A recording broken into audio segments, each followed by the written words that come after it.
দেখছেন নিউজ এ বাংলা। কারো পক্ষপাতিত্ব নয়, জনগণের স্বার্থে নিরপেক্ষ খবর করতে আমরা আছি আর থাকব। এখন থেকে 7 সকালে বিদ্যালয়ে যাবে হাই স্কুল পড়ুয়ারা। উত্তর 24 পরগনা জেলার বারাসাত 1 নম্বর ব্লকের অন্তর্গত Duttapukur Mahesh Vidyapith, Kashimpur boys, Bamangachhi Bholanath high school ও আরও অন্যান্য উচ্চ বিদ্যালয়ের পঠন পাঠনের সময় বদলে সকাল 10টার পরিবর্তে করা হয়েছে সকাল 7:50। কেটেছে গরমের ছুটি, তবে কমেনি তাপপ্রবাহ। গত সোমবার অর্থাৎ 10ই জুন গরমের ছুটি শেষ করে শুরু হয়েছে পঠন পাঠন, কিন্তু তীব্র তাপপ্রবাহের জেরে খুব কম সংখ্যক ছাত্রছাত্রী উপস্থিত হচ্ছিল স্কুলে। তাছাড়াও বিদ্যালয়ে আসার পরে তীব্র গরমের কারণে অনেকেই অসুস্থ বোধ করছিলেন বলেই জানা যায়। সেই সমস্ত দিক মাথায় রেখে পশ্চিমবঙ্গ মধ্যশিক্ষা পর্ষদ গত 12ই জুন অর্থাৎ বুধবার এক নির্দেশিকা জারি করে। যে নির্দেশিকায় বলা হয় যে যদি কোনো বিদ্যালয় কর্তৃপক্ষ মনে করেন তবে ছাত্রছাত্রীদের অভিভাবকের সঙ্গে আলোচনা করে বিদ্যালয়ের সময় পরিবর্তন করতে পারবে। এমনটাই জানিয়েছেন দত্তপুকুর মহেশ বিদ্যাপীঠের প্রধান শিক্ষক সজল গাঙ্গুলি। কয়েকদিন স্কুল গরমের ছুটির পর থেকে তাপমাত্রা অনেকটা বেশি থাকার কারণে আমাদের ছাত্রদের মধ্যে এবং আমরা যারা স্কুল পরিচালনার সাথে যুক্ত তাদেরই কম বেশি কিছুটা কষ্ট সবার মধ্যেই দেখা গেছে এবং যথেষ্ট সংখ্যক ছাত্র এই কয়েকদিন আমাদের মধ্যে উপস্থিত হতে পারেনি বিভিন্ন কারণে। তার প্রধান কারণ হচ্ছে গরম। তো সেই ভাবনা থেকে এবং গত 12 তারিখে সরকার যে নির্দেশ দিল স্কুলগুলোকে যে তারা কিছু সিদ্ধান্ত নিতে পারে সময় পরিবর্তন করার ক্ষেত্রে, তো আমরা সেই বিষয়ে নিজেদের মধ্যে আলোচনা করে সবার সাথে কথা বলে আমরা একটা সিদ্ধান্ত নিয়েছি যে তাপমাত্রা না কমা পর্যন্ত আমরা এই সময়টাকে চালু রাখবো। এই সিদ্ধান্ত কি স্কুল কর্তৃপক্ষের না সরকারের তরফ থেকে? না, সরকারের একটা নির্দেশিকা ছিল যে স্কুল চাইলে তার সকলের সাথে কথা বলে এই সিদ্ধান্ত নিতে পারে, এরকম একটা নির্দেশিকা ছিল। সেই নির্দেশিকার ক্রমেই আমরা সিদ্ধান্তে এসেছি। তবে পশ্চিমবঙ্গ মধ্যশিক্ষা পর্ষদের এই নির্দেশিকা ও স্কুল কর্তৃক নেওয়া এই সিদ্ধান্তকে হাসি মুখে মেনে নিয়েছে ছাত্রছাত্রীদের অভিভাবক ও ছাত্রছাত্রীরা। স্কুলে মর্নিং স্কুল হচ্ছে, টাইম মতো স্কুলে আসতে হবে, গার্জিয়ানও কল টল করে মাঝে মধ্যে। হ্যাঁ বৈঠক হয়েছে। গরমের ছুটি শেষ হয়েছে, এই মর্নিং চালু হয়েছে গরমের জন্য।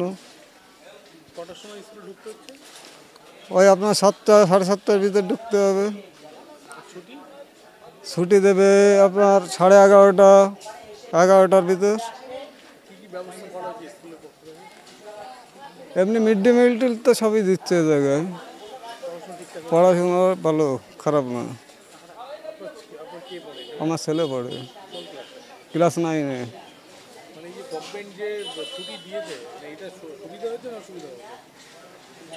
না ছুটি যেটা দিয়েছিল সেটা সুবিধা ছিল, কিন্তু এই মর্নিংটা দিয়ে মানুষের ভালো হয়েছে।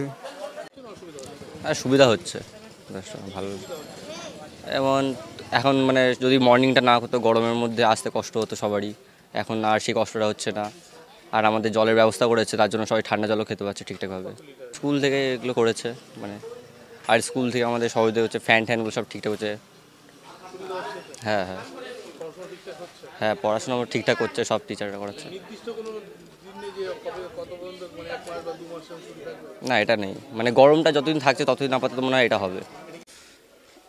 গভর্নমেন্ট থেকে একটা নির্দেশিকা দেখলাম, সেই নির্দেশিকা অনুসারে আমরা টিচাররাও স্কুলে বসেছি।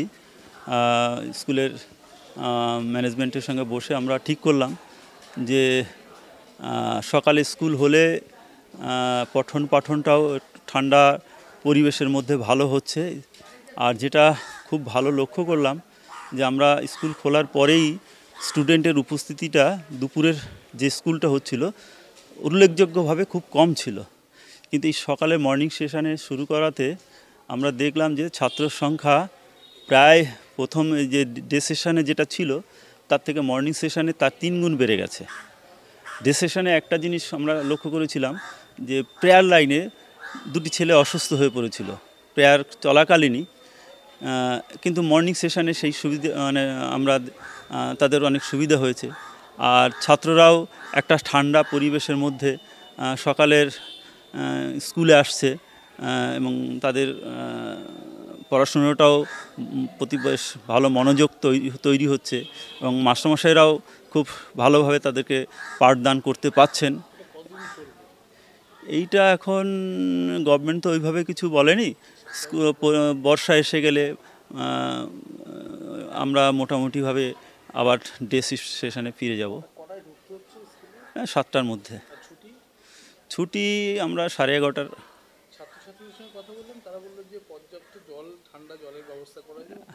পর্যাপ্ত ঠান্ডা জলের ব্যবস্থা আছে, মিড ডে মিলের ব্যবস্থা রয়েছে। আমরা মিড ডে মিল একদম বসিয়ে তাদেরকে খাওয়াচ্ছি এবং টিচাররাও থেকে সেটা দেখভাল করছেন।